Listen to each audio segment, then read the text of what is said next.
One of the things I've enjoyed sharing with Tom has been our joint Advent and Lent courses. And this Lent, we followed Jesus' journey to the cross by reading a chapter of Mark's Gospel each week. We began in Jericho with Jesus restoring sight to blind Bartimaeus, and then up to Jerusalem and all the tumultuous events that happened there. Of course, this was Lent during lockdown with all its restrictions, but what made it special was the invitation to respond creatively to Mark's story. And people did respond. Whether they could join the Zoom meetings or not, people produced paintings, poems, collages, prayers, a quilt, photographs, and even fig jam. The story of Jesus in Mark's Gospel took us to Jerusalem, to the cross, and to resurrection.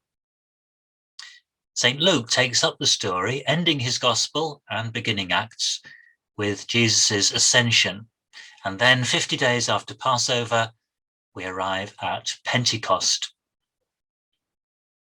And Luke's account in Acts chapter 2 begins, "When the day of Pentecost came, they were all together in one place." The 12 apostles, with Judas having been replaced by Matthias, are gathered in Jerusalem. Gathered in Jerusalem. As we hear these words, we have to face the awful reality of events in Israel-Palestine right now. The destructive violence and the indiscriminate loss of life. It's heartbreaking to watch on our TV screens. Turmoil in the Holy Land is nothing new and has multiple causes, but this latest violence does seem to have started from events in Jerusalem. There was heavy-handed Israeli policing at the Al-Aqsa Mosque, at the heart of the old city, and the threat of evictions of Palestinian families in East Jerusalem. Suddenly, it has escalated to indiscriminate shelling by Hamas from Gaza, and Israel responding by unleashing its destructive might. Many civilians, men, women, and children, have been killed, injured, and traumatized. We are followers of Jesus, the Prince of Peace.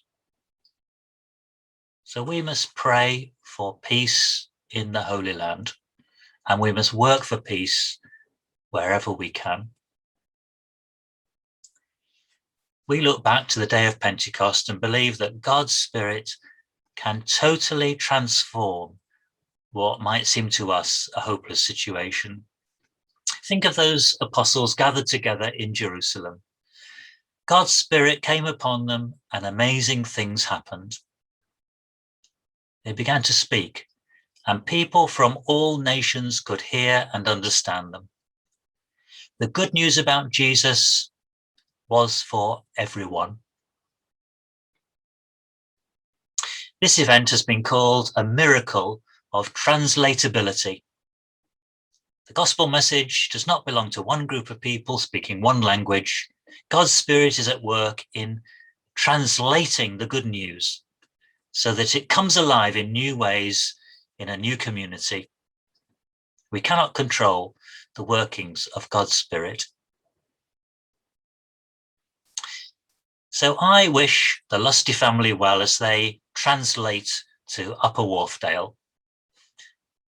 It's one of the joys and challenges of itinerant ministry, finding yourself in a new place and discovering how God's Spirit is at work there. And all of us can be quite certain that the Spirit that burst in on the apostles gathered together in Jerusalem is at work in our lives and our communities.